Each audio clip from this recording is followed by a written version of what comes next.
3 ఏళ్ళు ఆగు.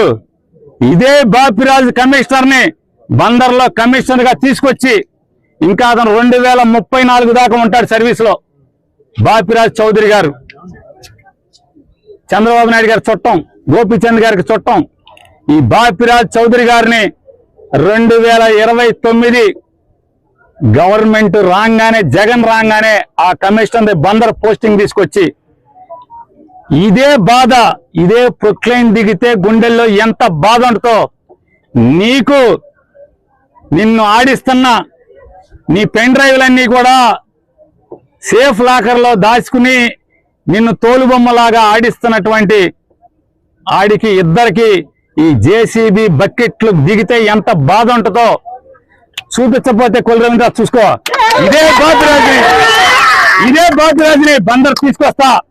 ఇదే పోలీసులు ఎవరెవరైతే ఉన్నాడో, పొద్దున ఒకడు ఉన్నాడు జల్లగా శంపందిలాగా ఉన్నాడు, ఆడిని కూడా ఇక్కడికే తీసుకొచ్చి ఇక్కడే నీ ఇళ్ళకి కాపలా పెట్టి బందోబస్తు పెట్టి నువ్వు ఎట్లా అయితే వస్తే వీళ్ళందరినీ ఈడిపించావో, చొక్కాలు పట్టుకుని, చీరలు పట్టుకుని, జాకెట్లు పట్టుకుని ఈడిపించావో ఈ మనుషుల్ని, అట్టగే నిన్ను నీ కోసం వచ్చిన ప్రతి ఒక్కరిని ఇదే పోలీసులు వాళ్ళు ఎవడెవడైతే వచ్చాడో సిఐలు, ఎస్ఐలు మొత్తం అందరినీ నీ ఇళ్ల చుట్టూ, బైపాస్ లో ఇంటి చుట్టూ, ఇక్కడ పార్కులో కట్టిన ఇంటి చుట్టూ అదే పోలీసుల్ని పెట్టి, అదే బాపురాజుని పెట్టి, గోపాలరావుని అసిస్టెంట్ కమిషనర్ ఒకన్నాడు.